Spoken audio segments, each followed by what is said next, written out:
यही फागुन के महीना में एगो देवर अपना भौजाई के भोरे भोरे रंग डाल के जतरा बिगाड़ दिले। भौजैया कहल कि जोरे पगाला हर भोरे भोरे डाल के बनौने अपन जातरा देवर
चीज अब केकरा से भोरे भोरे हम छुपाई केकरा के देखाई जाके राम बाबू से देखावो नइखे छुपावे लायक कैसे छुपाई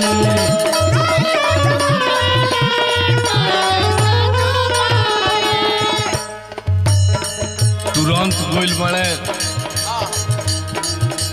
बहरी खेल के अइहे तो हम का कहब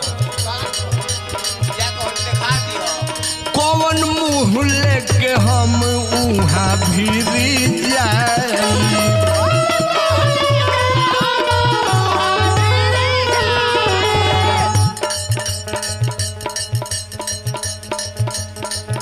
नइखे छुपाए लायक कैसे छुपाई कौन मुँह लेके हम उहाँ भीरी जाई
बोलमुआ पियावा भातार में अंतर होला।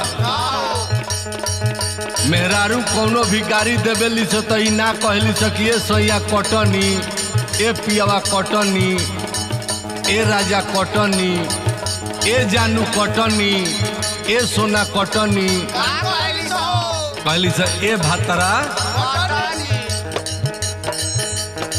शुद्ध शब्द भरतार कहल जाला। भरतार माने जे भवसागर से पार करेला ओकरा के, लेकिन हमनी के भोजपुरी में भातार कहली मेहरा। डेंजर राजेश बाड़ बड़का बेहाया, चोली संगे नाच देले भीतरी ले साया।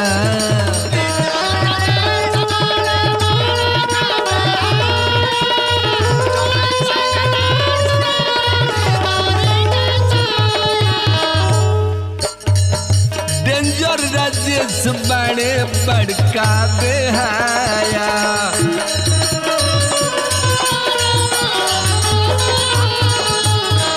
चोली संगे नाच देले भीतरी ले साया। रंग डालाला ऊपर से डला पर नीचे बिना तुल के चल जाला। तो रंग डलाई तो भौजाई ना कोनो खास अंसाई। अरे लस लस करे जैसे, लस लस करे जैसे